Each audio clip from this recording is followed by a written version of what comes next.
I'm on the Allen County Solid Waste District Board, and today we had a special meeting, and I'm happy to say that the board voted to give Fort Wayne, the city of, as well as other municipalities who brought forth their needs, 25% of their funding. So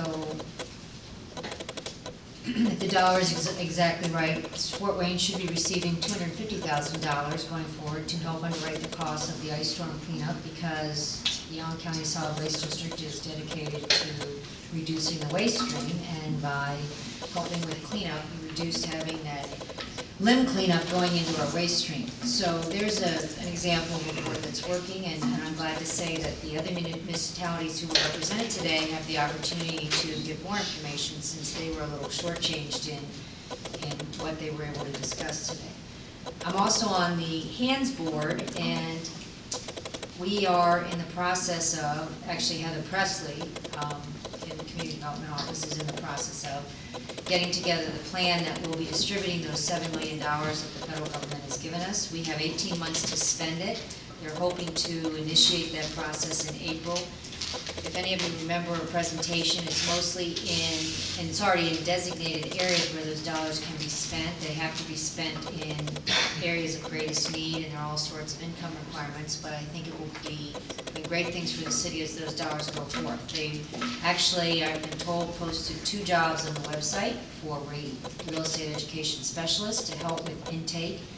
And these homes are going to have to be rehabbed, so there'll be dollars going back into our community to realtors, to home education specialists, and to the developers themselves, and as well as to those construction companies that qualify to do the rehab. So that's a good thing in the community.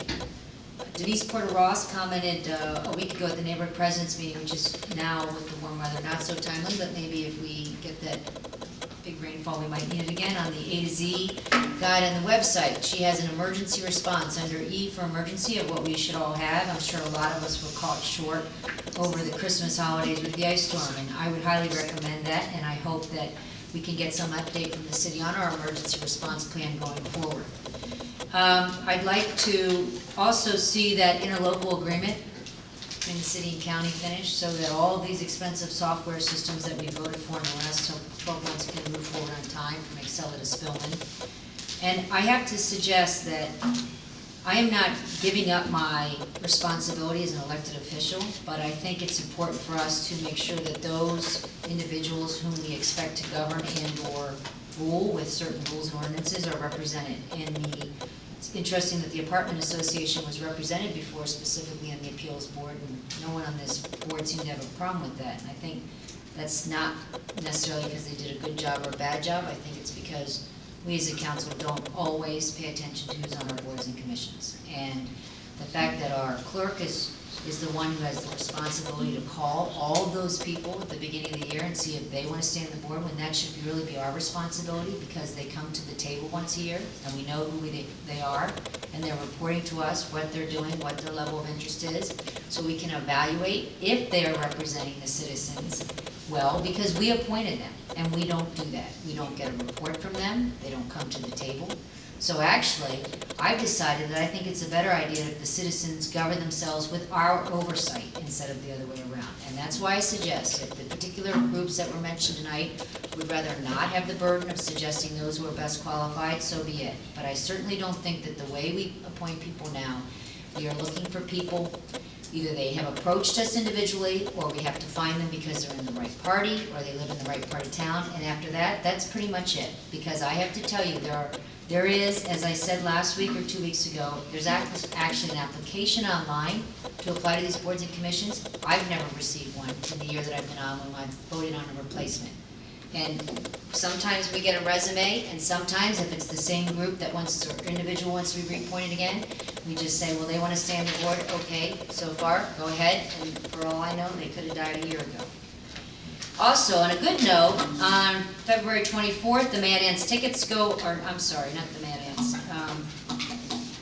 the Tin Caps tickets go on sale to the general public. That's a good thing. And on a week from this Friday, the local Heroes game with the Mad Ants is at the Coliseum. If you'll recall, that's going to be a game where they've donated tickets, thousands of tickets, I think, if not to children so that they can go to this game, and there'll be the fire and police there. And on April 16th is opening day for the tin caps, so get your tickets on for everything.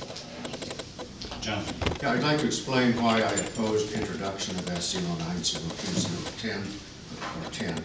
That is a calling for an engineering contract. I've seen the contract. The Board of Works passed it some months ago. It's almost $1 million contract. It says in excess of 100,000. It's close to $1 million. And that's because obviously the engineers are being asked to do the thorough engineering for a major road project, which has considerable opposition from people who would be affected by it. Two of us here in the council asked the administration not to introduce this bill some months ago, and because the neighbors were just waking up to what they were being faced with, and they didn't like it, or they didn't think they liked it, and they hadn't had a chance to have any input in it. Since that, and so the city did hold back. Since then, there has been one public meeting. I've heard from the participants from both sides, and I can tell you that the meeting did not go particularly well.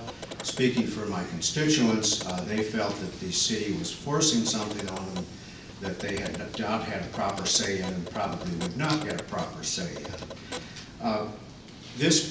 There is a proper way to do this, I think, in an improper way, and we've seen the proper way. The Ardmore Task Force was the proper way to do it. Neighbors got together with city officials and worked with city engineers and came up with an acceptable compromise for a very, very difficult situation.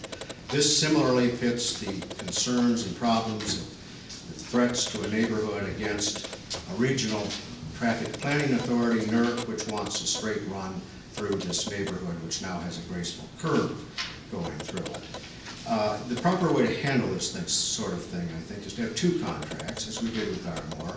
One in which engineers and designers come together who represent both kinds of interests: city planning interests, neighborhood planning interests, and traffic planning interests, and work with neighbors to come up with a solution, or a tentative solution to the problem. Federal guidelines recommend this sort of a procedure. And it's only after that that you go out for your big contract, which would do the major and final engineering for this thing. So, as I say, this contract is not ready for prime time. It doesn't meet the current needs. In fact, in this contract, there's a provision. In one place, the engineers say they would participate in one public hearing. In another, they say they would participate in two. The proper process would require at least 4, with a task force working together in between those meetings. It's worked well before. It could work that way again. If we don't do it that way again, I think we will once again have a public that feels the administration is not eager to consider their interests properly and to work